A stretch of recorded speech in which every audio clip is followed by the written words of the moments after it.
यो content creator part त मेरो एउटा मेरो लाइफको स्मल 10% हो। 90% त मेरो लाइफमा अर्कै कुराहरू छ जुन चाहिँ मेरो इम्पोर्टेन्ट हो। मेरो भन्न खोजेको चाहिँ मैले भिडियो हाल्नु कारण चाहिँ यो कन्टेन्टको लागि चाहिँ होइन कि मैले चाहिँ त्यो बहिनीलाई चाहिँ के भन्नु लागेको भने प्लिज हजुरले चाहिँ पैसा दियो भने उहाँले लिनुहुन्छ।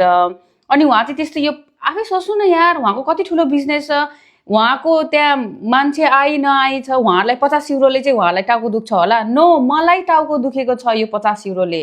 किनकि नट 50 युरो, 65 युरो।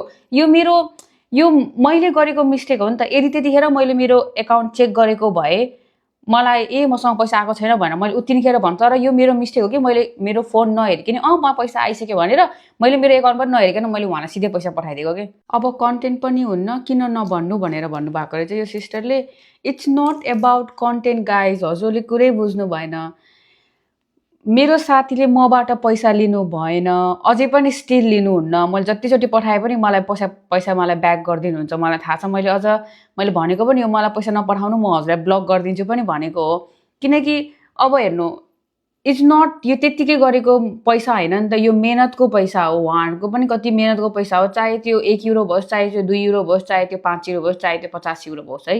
जति युरो भए पनि मेहनतको पैसाको नि त्यो के भन्छ त्यसलाई, कसैले हामीले अब दया लाएर गरिदिनु र दया लाएर दिनुमा छुट्टै कुरा छ। र मेहनतले गरेको कुराको चाहिँ सबैजनाले चाहिँ एप्रिसिएट गर्नुपर्छ र पैसा चाहिँ त्यसको चाहिँ के भन्छ त्यसलाई, हामीले केही कुरा गरेछौँ भने चाहिँ हामीले पनि त उनीहरूलाई भन्छौँ नि त, नै जति नै चिनेको मान्छे भयो नि आफ्नो मेहनतको पैसा चाहिँ लिनु, बरु एक्स्ट्रा जुन पैसा नाफा हुन्छ त्यो पैसा नलिए पनि तर आफ्नो मेहनतको पैसा चाहिँ लिनु भनेर भन्छौँ है।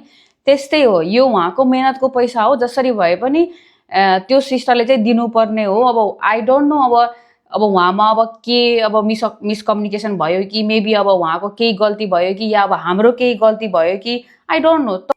त्यही भएर चाहिँ मलाई त्यस्तो भएको, उहाँहरूलाई त्यस्तो केही भएको छैन। अनि इट्स नट एबाउट कन्टेन्ट, यो एउटा रियल स्टोरी हो मैले हजुरहरूलाई सेयर गरेको।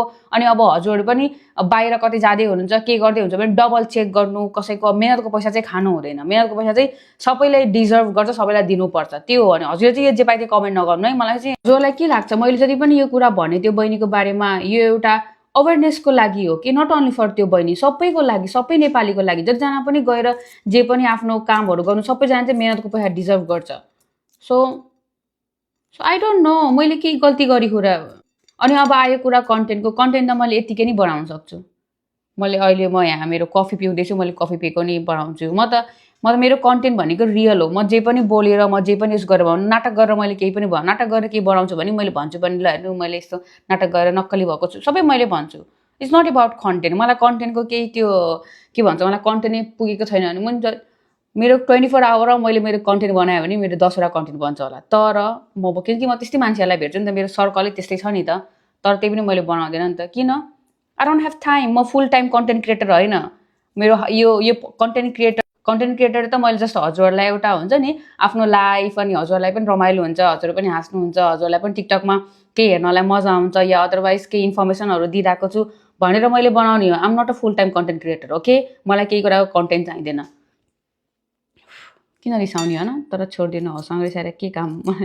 म आफ्नै यहाँ मान्छेहरू, रियल मान्छेहरू रिसाउनु पर्ने छ मलाई, त्यो बहिनीसँग रिसाउनु पर्ने छ। हसँग रिसाएर त मलाई केही हुँदैन। तर त्यति पनि एनिवे हजुरको कमेन्टको लागि पनि धेरै धेरै धन्यवाद। हजुरको कमेन्टले पनि मैले अर्को कन्टेन्ट पाएँ। ओके, सो नमस्ते, बाई बाई।